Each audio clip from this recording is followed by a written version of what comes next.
Hello. In the last video, we created some Elastic Container Registry or ECR repositories, but we did all of our pushing and pulling of images using Docker push and Docker pull at the command line. So I wanted to just make another video and talk about how we can automate building and pushing Docker images. And I'll go through a whole sort of worked example of that today.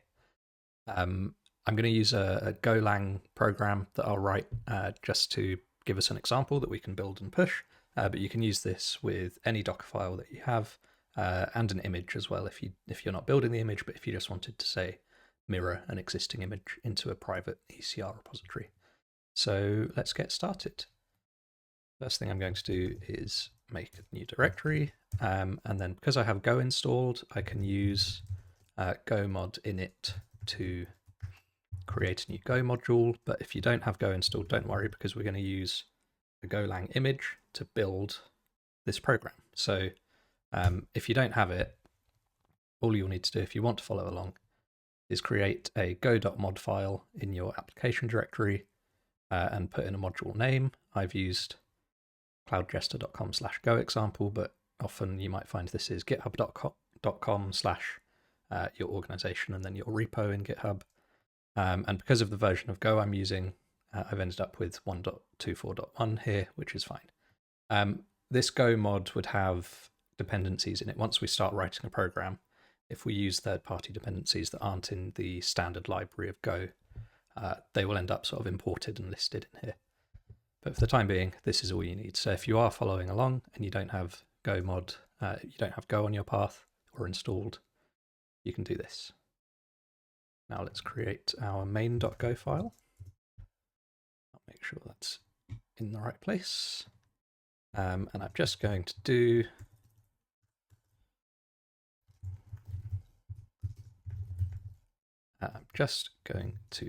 make a main function, and let's do format.println. And you can see my IDE has automatically imported format, which is in the Go standard library, but it's imported format. If you don't have Go and if your IDE doesn't do that, just make sure you include import format here if you are following along. And now in this directory, if I do go run main.go, hello world, we've got the simplest program. And then if I do build, and I'll say output it to something called main and then dot, you can see now we have this binary called main, and if I do dot/main, we get the same thing. And it's a small 2 megabyte binary. Remember that it's about 2 megabytes because that will come up later. So we can build that program with a Docker image and then package it into an image. So let's start with the basic form of that. And I'm going to put a Docker file in. I'm actually going to put it in the same app directory just to keep things tidy. And in there, the first line in any Docker file is from your base image. And I'm going to set Golang, and then I'll use 1.24, which is the same version of Go that I'm using on my host. And then workdir sets where we want to run commands effectively when we're running them and when we're copying files into the Docker file. Then what we need to do is copy in our go.mod file and main.go. And the dot on the end here is the destination, and that just means put it in the working directory, which is this local source app. That working directory can really be anything, but it's kind of sensible to set something at the start. So we've got go mod and main.go. Now something you see in a lot of, why is this highlighting showing up? Something you see in a lot of Dockerfile examples that you'll see is copy dot dot. And that basically says copy everything in this directory, in this context in Docker terms, into the image. And that's not ideal, partly because we've then got all those files in the image. We don't necessarily want them there. You'd have your Docker file in this app directory in the built image. But the other reason is that each command that you run or tell Docker to run in this file creates a new layer. And when you change a layer, or when you build an image, Docker can use cached forms of the previous layers. So what I mean is, when I build this, it will use Golang 1.24, then it will use workdir, then it will copy go.mod in. If I then change main.go and rebuild, and I can demonstrate this, if I change main.go and run docker build again, then it will get to this point much quicker because it says, oh, I know all this, and go.mod hasn't changed, probably because it's a very simple file. So there's no need to recreate all this. Obviously, in this case, they're very small files and small images that we're working with, but as you get bigger, as your images get bigger, just think about the order that you're putting layers in. There's lots of stuff online about optimizing Docker files if it's something you are interested in.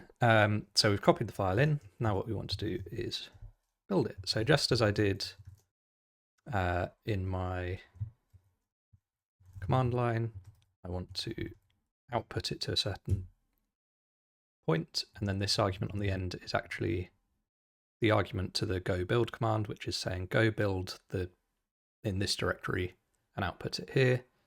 And the reason I'm putting it in this user local bin app path is because that is on the image's path. So the path environment variable is where when you run a command, the shell and the terminal will look through those directories in order, and the first one that has something that matches the name of your executable in it, it will run that. So in this case, I'm going to do entry point app, and entry point says to Docker, when you run this image, unless you're told otherwise, which you can do run app, and it will look in path, and user local bin is in our path, so it will run app. I think I've covered all the things I wanted to talk about there, so I'm going to build it. I'm putting this progress plain argument in. You don't need to do that. It's just because on my terminal the colors are almost illegible and would be completely illegible on a video, I think. So I'm just going to do that to get rid of the colors. And I'm doing docker build, ignore progress plain, as I said. Dot, again, is saying build the things in this directory. And then -t is saying tag it. And we're doing go example, and that's the name. And then if I put a tag on the end, that would be the tag. So let's say latest in this case. And here we can see it's going through the steps that we've said. So it's saying from docker.io library Golang 1.24, load build context. So this is when I said the build context is basically everything in this directory. So those are available to the building process. Change directory, workdir there. Copy go mod, and you can see this is cached because I've done this while I was sort of setting up for this. And then copy main.go. It says done. Run go build, exporting to image, and then naming it go example latest. And if I do docker images grep go example, we can see I've got this new image that I created, and it's 894 megabytes. Now, admittedly, these days that's not huge, but it's all storage costs, it's all bandwidth transfer costs, it's all time taken pushing and pulling that image. You can imagine if you were running this image in lots of different places, lots of different servers, you're going to spend time when your servers come up and you're running this program. It's going to take a while longer to pull that image at that size than it would if we just did the smallest possible image. Again, 894 megabytes isn't much to worry about, but as depending which base images you use, you can get some real chonkers, some big images. So what I'll do is talk through doing a multi-stage build. And that's fairly simple because all we do is we do the same thing, and I'm actually going to do it in a different Docker file just to demonstrate something. So if I make a new Docker file called multi-stage Docker file, and then I'm going to copy this, and I'm going to make this, I'm going to say as, and then I'll call it builder, and that's just an internal name. And then after the build, by putting a new from command, I start a new image, and we've got this, we can use Scratch, which is a special image in Docker that is completely empty. There's nothing in it. If you try to run Scratch, it doesn't do anything. There's nothing there for it to do. But we can copy things into it, and we can do copy, and then we can do copy from, and then we use the name we set earlier, from builder, and then let's use the full path just to be explicit. So again, we built the program, put it in there earlier, and I will put it in the same place on our destination image so that it is in the path. And then we've got this entry point app. Then what I want to do is build this image. Oh, actually, what I haven't done, just quickly, is run that image. So if I do docker run go example : latest, we get hello world back. So we're obviously running, we're running the same program. It's just built into a Docker image. Now let's build our new one. So I'm going to do docker build. Progress is plain, and then dot to pass all of the context, this directory in, and then -f is the new argument that we're using in this command. And that lets us specify a Docker file, because by default it uses the one called Docker file, capital D. You can call it anything you like, so I'll do that.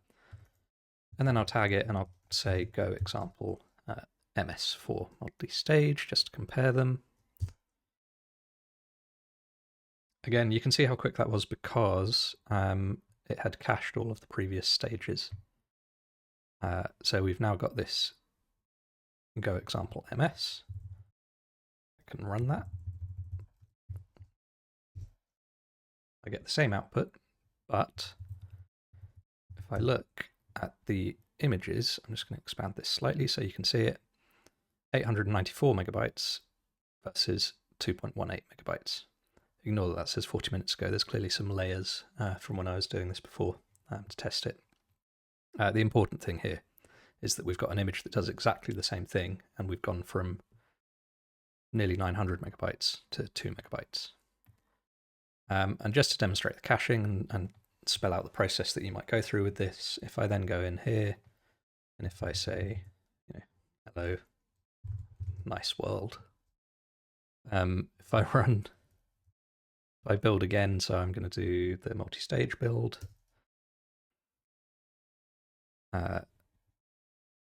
You can now see that go build, this copy and the go build stage were not cached. So one was very quick, so it's just copying the file, and then the build took a few seconds. And now if I run that image again, hello, nice world, and if I do grep, you can see that the tag, this name and tag, has been moved from the other image that we saw earlier with this digest. Don't worry too much about that. The important thing is you can see we can change something.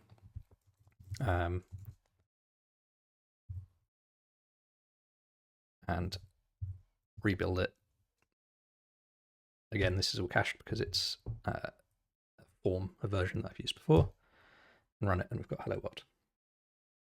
That's pretty cool. We can do docker build and run. And then what we could do from here is sit here and do docker push, tag it with a destination registry URL and do docker push and get it up there. But we can wrap all of this, the build and the push and creating a repository, into some Terraform. So let's do that. If you have been following along, you should have Terraform installed, and you should know how to set up authentication to AWS with it. If not, maybe go back to sort of the first video of this playlist, which will cover getting set up. But for the time being, I'm going to crack on. So the first thing we need to do is configure our providers. And let's start with just the Docker one for now. So this Kreuzwerke Docker provider is not, actually I'll set the AWS one up as well, just to demonstrate the difference. So HashiCorp is the company that makes Terraform, recently bought by IBM. Trustworthy. We trust HashiCorp. I'm sure they've got a lot of very advanced security processes and that sort of thing. I don't mind using things from HashiCorp in my production environments, let's put it that way. This Kreuzwerker, this Docker provider, is made by a company called Kreuzwerker, and it is the closest thing to an official Terraform provider for Docker. Whether you trust it, whether you trust it is something only you can decide. There is a GitHub repository. Go and take a look. The supply chain from that repository to the Terraform registry, which is where we're about to get it from, I think is secure, but it's not an official HashiCorp provider.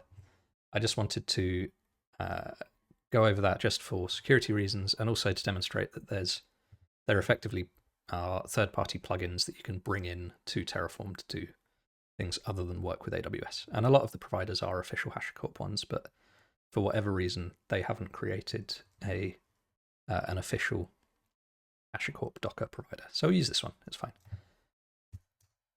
Right, after all that, let's create a Docker image. Now, the first thing I'm going to do is set an image name local. A local, again, is just a variable that we're setting in this file, in this Terraform sort of config, and we can reuse it. And it just means if we did want to change it, for example, we'd change it in one place and then it would change everywhere. And then we want to do a Docker image. So in the last video I talked about, or in other videos I've talked about the resource type sort of naming thing. And you can see AWS underscore something, and now we're doing Docker underscore image. I'm going to call this go example. So even though, we could change the name, but I'll do that just to make this explicit. And then let's do local.image name to start with. And we're going to use a build block. So take a look at the documentation, but basically you use Docker image and then you say build, and I will put the context in /app, which is so this main.tf is in the root of this folder, and then there's a subdirectory called app. So we're saying go into there, use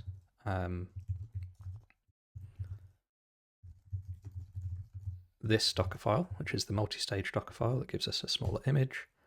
And then for tag, I'm just going to do, and it's a bit of a strange, first of all, you can do a list, which is quite good, but it's a slightly strange API that this provider does, where tag really means the full name and tag, not just the tag value on the end. So keep an eye on that because it can be confusing, but let's just do local image name, and then I'll do latest on the end. Now, I'm going to go in and remove the images I built previously. So let's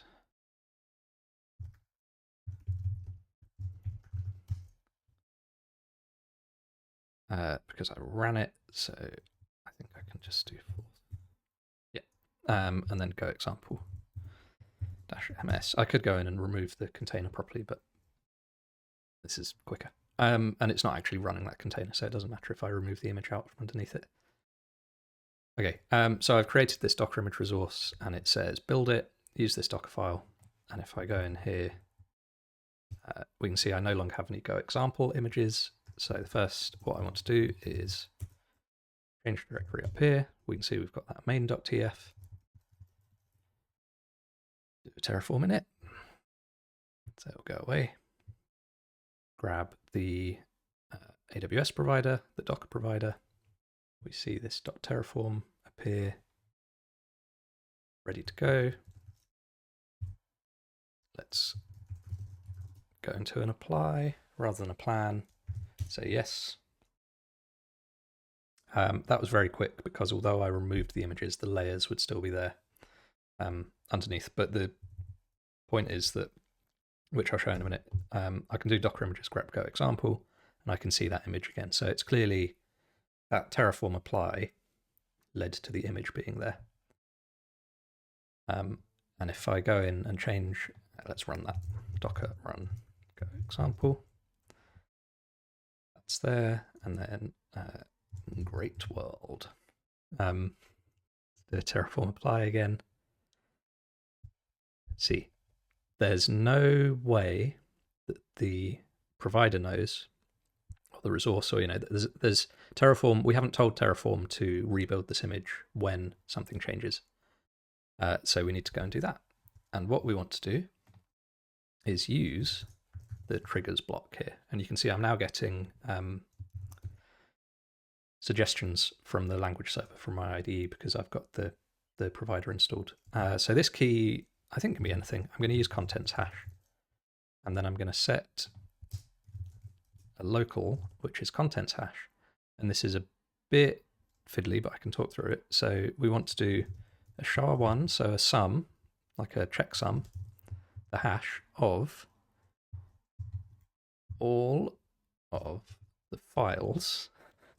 I might just post this, but if you want to, do pause it and take a look because it's a bit fiddly. So we've got app and then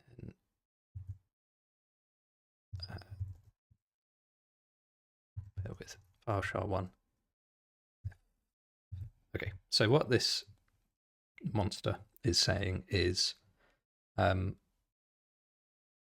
of all, if we start at the innermost thing, we've got file set function enumerates a set of regular file names. So we're saying, give me the set of file names in app. So that's simple enough, and that will give us these file names.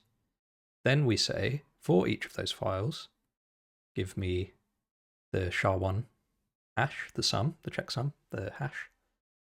And then we say, join all of those together. And then we hash that. And the effect that has is that if we change any of these files, the eventual hash that we get will change. So now we'll do two things. We will say when this local, so this, when that value changes, rebuild the image. And the other thing I'm going to do is tag this image with, I need to interpolate contents hash. Now if I do an apply, we can see that it is going to replace the image for us. And there's this new triggers attribute. And then the build, this block has changed effectively. And you can see it's going to tag it. So Terraform apply.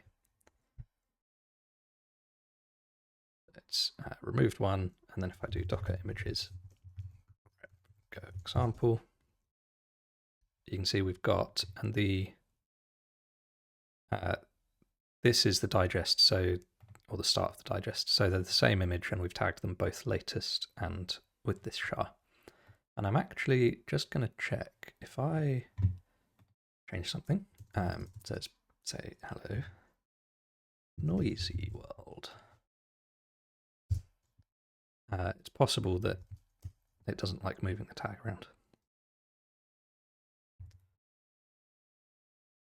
No, that's fine. Okay, cool. That was what I was hoping to see, because now you can see what we're doing is when we create a new image by changing the code and then doing Terraform apply, we get the new image tagged as both latest and the SHA-1 hash that we've set.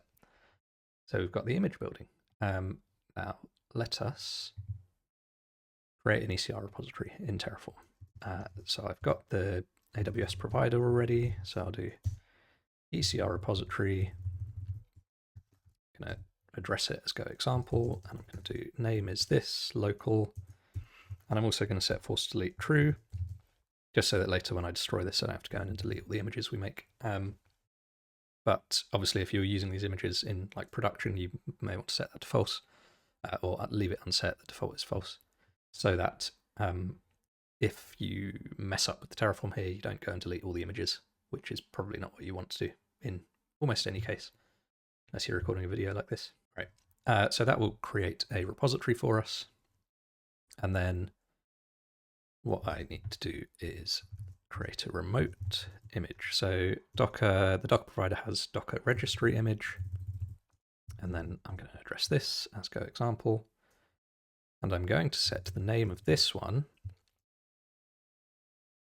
First thing I need to do actually is go back up to this and change this from the image name GoExample to the repository URL. So I'll do AWS ECR repository GoExample repository URL, and I'll just copy and paste that. And what that's saying is, I'll show you in a second, but essentially that will set the image name to be the full path of that repository, including our AWS account ID, the region, and so on. I'll show you in a sec. But we'll keep it as latest and contents hash. Now what I can do is go down to my registry image and refer using this docker image.goexample.name. And what that does is make sure there is a dependency sort of relationship between the image itself and the registry image resource, which is effectively a push. And I'm also going to say keep remotely is true. And what that means is when we change which tag we're pushing, so when this local.contents hash value changes, if we set keep remotely to false, the provider will go and delete it and then send the new one up. And what we probably want to do, if we're using like different versions of the image and running them maybe in different places, we probably want to keep some old versions. So we'll leave that. We'll set that to true. So we've got an ECR repository that we're creating, and we've got a remote image that we're setting up with this Docker provider. One last thing we need to do is AWS ECR authorization token as a data source. And what that does is use the AWS SDK, and it goes and gets us a token or a password that we can use to authenticate against ECR. So we don't have to, when we're running this Terraform, we're not going to have to do AWS ECR get login password and all that sort of thing. But it is a bit fiddly because we have to do provider docker, then we set a registry auth block, then the address. And this is, there's quite a lot of trial and error in here, but if we set this to proxy endpoint, and then the username is always AWS, password is token dot password, which is the string of the token. The token itself, actually this is maybe misleading, the name. This is just the address. So we want to do data dot this data type, then dot token is what we've called it. Then proxy endpoint is the address of the registry. Password is the password for the registry. And this altogether should be enough to get us pushing images. So let's try it. Just to demonstrate, I've got this repository here. There's nothing, or I've got this registry. There are no repositories. I go down here and do Terraform apply. Let's have a quick look at this. So we're going to create a repository, as discussed last time. Tag mutability is set to mutable. That's fine, but you may want to look into that if you are using these in a production system. The Docker image is going to be replaced, and then it's going to create this Docker registry image. I say yes. There we go. So 3 things added. And if we look, we now have a repository called GoExample, and we have an image in it. And it's got the same, if I do Docker images here,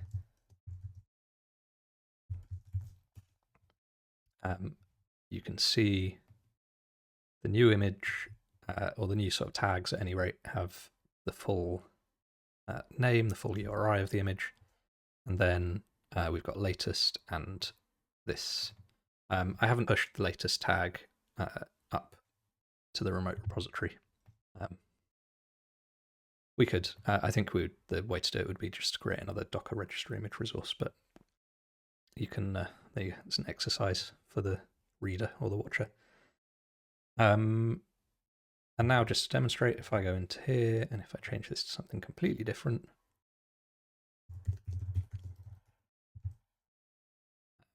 all I need to do is Terraform apply, say yes, It's going to build the image locally, push it, and if I refresh this, I'll get B3F. I've got the new tag, and if I run, so I've already got this image locally, but if I do docker run that, I get I'm in ECR now. If I wanted to remove the local version, so I'm doing docker rm I for remove image, and then the full path. It says it's untagged it. If I do a docker pull now, I will get an error because I haven't authenticated. So I'll go back to our old friend, get login password. And you can see we do get login password and then pipe it to docker login, username AWS, password this, and that's the address. Password from standard in, sorry, which is what the pipe does. Now we've logged in, and I do docker pull, and you can see we've pulled the image back down. I can run it. So you are now free to go away and write all the Go code you want, and all you have to do is run Terraform apply, and you'll end up with versioned, tagged images in your ECR repository. And if you wanted to use those in a CI pipeline, you might want to add one last thing, Columbo. Let's do image URI, and the value of this is Docker registry image go example name, and then if I apply this, nothing has changed, but the output is there. So if I do Terraform output, I get this image URI. And you can then, if you're running this, what you might want to do with this is put it in a CI pipeline, like in GitHub Actions or Jenkins or something, and have it run when you make a commit. So you might set it up so that when you merge a PR, for example, or you commit something to the main branch, this runs and it will push the image, tag it, build it, tag it, push it, and give you the image URI back. And then you could maybe have another pipeline that goes and sets that image as the one to use in your service, and so on. So that was quite a lot. I hope that was interesting and useful, as always. If there's anything you particularly want to see, I'm happy to look into doing a video about anything you're interested in. Thank you very much for watching.